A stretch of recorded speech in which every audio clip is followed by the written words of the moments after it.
Sir क्या दलितों को यहाँ भी बोलने का सर अगर सबको 4 मिनट दे दो ये भेदभाव नहीं चलेगा दलितों के साथ। Time is 4 minute, don't waste भाई सर आप चेक करो, अगर सबको 4 मिनट दिए तो आप मना करो, मैं बंद कर देता हूँ उसको। क्या दलितों को सबसे आखिरी में नंबर मिलेगा और बोलने का मौका मिलेगा? क्या मजाक कर रहे हैं सर आप? नो ये all independent people are having only 4 minutes, you take. Sir independent में अपनी पार्टी का मेंबर हूं सर, और जीत के आया हूं सर, किसी के दया में नहीं आया। आज ये सरकार आलोचना डरती है। कितने लोग जेल में बंद है? मिरान हैदर, खालिद सैफी, उमर खालिद खान, सिफा खान, गुलफ्शा फातिमा और आजम खान साहब राजनीतिक विरोध में बंद है। भाग 1 में लिखा हुआ है India that is Bharat, Hindustan नहीं लिखा हुआ है सर। लेकिन सारे नेता संविधान पर चर्चा कर रहे हैं, लेकिन हिंदुस्तानी कहेंगे, भारत कहने की हिम्मत नहीं जुटा पा रहे। नेताओं को भी जो है राष्ट्रपति बनने का मौका मिला, ये संविधान की देन। अगर वोट हम पे नहीं होता तो शायद अमीर और जो राजा महाराजा खुद को मानते हैं हमारी गलियों तक नहीं आ पाते, हमारे हाल नहीं जान पाते। आजादी का मतलब मूछे रखने पर हत्या होती है, महिलाओं पे, छोटे मासूम बच्चों पर रेप हिंसा होती है। एनसीआरबी का डाटा देकर डर लगेगा। यही 1 किलोमीटर में संविधान को जला गया, और महाराष्ट्र के परभनी में अभी भी संविधान को नष्ट किया गया, उसकी कॉपी को। आज हम संविधान की गौरवशाली यात्रा पे बात करने के लिए चर्चा कर रहे हैं। कल से ये चर्चा चल रही है सर। मैंने बहुत सारे दोनों पक्ष के और जितने भी हमारे मेंबर हैं सुना सर, उनको बड़े बड़े नेता हैं सर। इसके भाग 1 में लिखा हुआ है India that is Bharat, Hindustan नहीं लिखा हुआ है सर। लेकिन सारे नेता संविधान पर चर्चा कर रहे हैं, लेकिन हिंदुस्तानी कहेंगे, भारत कहने की हिम्मत नहीं जुटा पा रहे। ये बड़ा सवाल है सर कि क्या संविधान के हिसाब से बात रखी जा रही है। मैं धन्यवाद दूंगा फूले साहब बाबा साहब अम्बेडकर को और मेरे नेता मान्यवर साहब श्री काशीराम को। 25 नवंबर 1949 को संविधान को सौंपते हुए डॉक्टर बाबा साहब अम्बेडकर ने कहा था कि 26 जनवरी 1950 को हम विरोधाभास भरे जीवन में प्रवेश करने जा रहे हैं। राजनीतिक जीवन में तो हमारे पास समानता होगी, लेकिन सामाजिक और आर्थिक जीवन में असमानता होगी। क्या ये चुनौती आज 75 साल बाद दूर हुई है? भारत ने 26 जनवरी 1950 को संविधान लागू होने के साथ खुद को एक संप्रभु लोकतांत्रिक और गणतांत्रिक राज्य होने का ऐलान किया।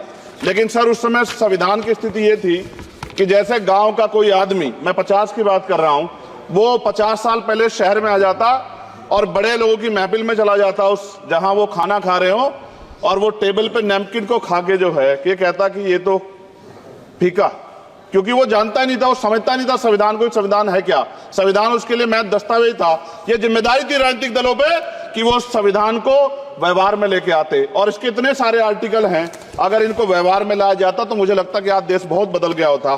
बाबा साहब ने कहा था कि लोकतंत्र भारतीय भूमि का केवल ऊपरी पोशाक है, उनके अनुसार यहाँ की संस्कृति अनिवार्य तौर पर लोकतांत्रिक है।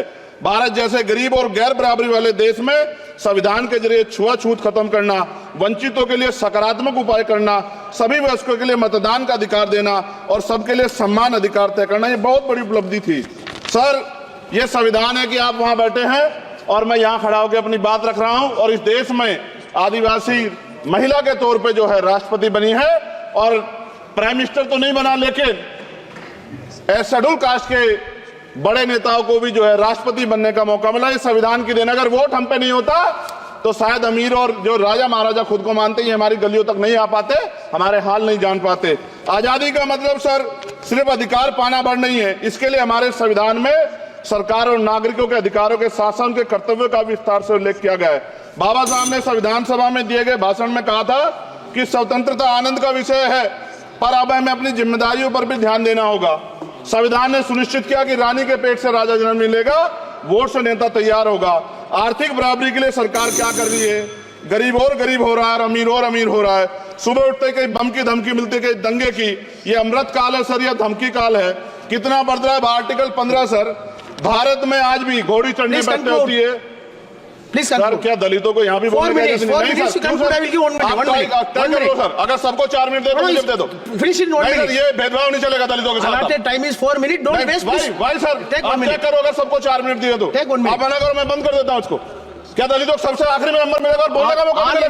क्या मजाक कर रहे हैं सर आप? नो ये all independent people are having only 4 minutes, you take. Sir independent में अपनी पार्टी का मेंबर हूं सर, और जीत के आया हूं सर, किसी की दया में नहीं आया।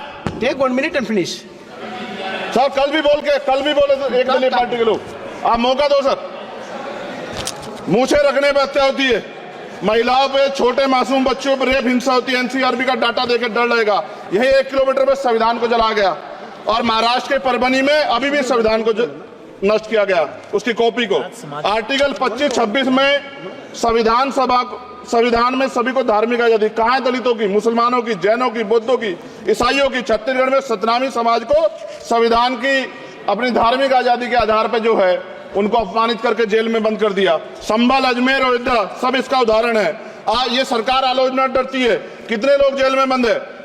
मिरान हैदर, खालिद सैफी, उमर खालिद तर खान, सिफा खान, गुलफ्शा फातिमा और आजम खान साहब राजनीतिक विरोध में बंद है।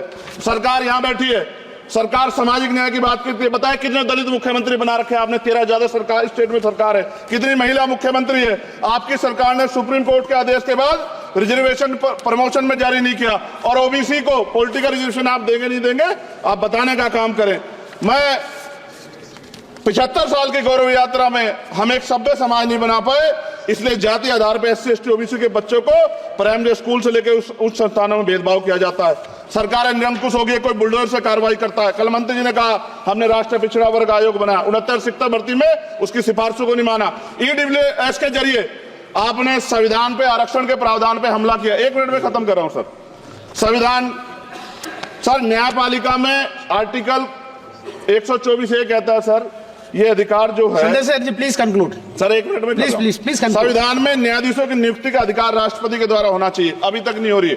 All India judicial service commission कब बनेगा? क्या चंद परिवार ही सर जज बन सकते हैं? और आज हम सर, मैं सरकार से सवाल पूछना चाहता हूं सर, सेवाओं में SC ST OBC वर्ग का कितना प्रतिनिधित्व है?